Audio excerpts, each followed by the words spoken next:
Republic of Pakistan.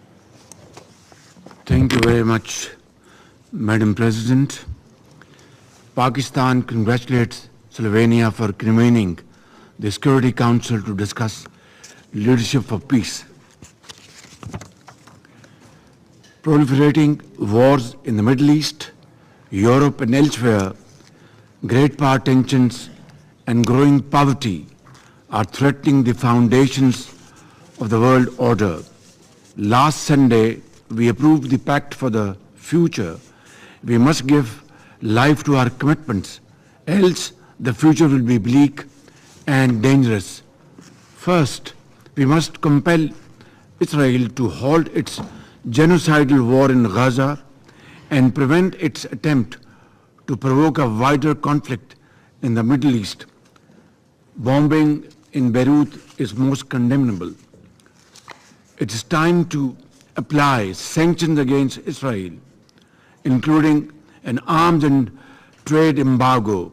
It is time to hold its leadership accountable for its crimes against the Palestinian people. The Security Council, Madam President, must develop an impartial plan for a ceasefire and peaceful solution for the war in Ukraine, and not allow its perpetuation or escalation. The Council can no longer ignore the festering Jammu and Kashmir dispute. It poses an ever-present ominous threat to international peace and security. The Council must call for a halt to the massive violations of the fundamental rights of the Kashmiri people and implement its own resolution that demand a plebiscite for self-determination in Kashmir Valley.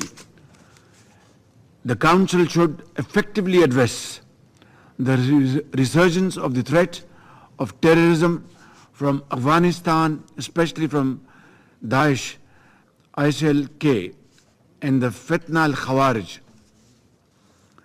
The Council must extend active support to the African countries and the African Union to defeat terrorism and foreign intervention. UN peacekeeping must become more robust and effective.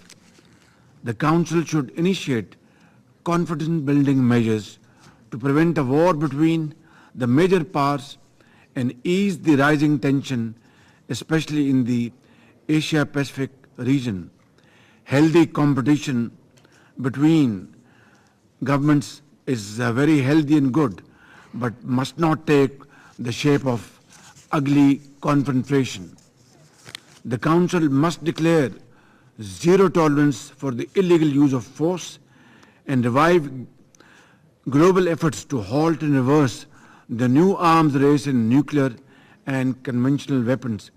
It must build controls over new weapons and technologies, including artificial intelligence, that are making war more likely and more lethal.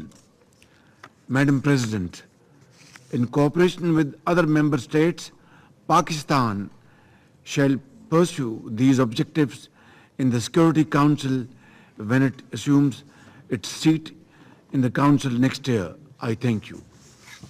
I thank His Excellency Mr. Sharif for his statement.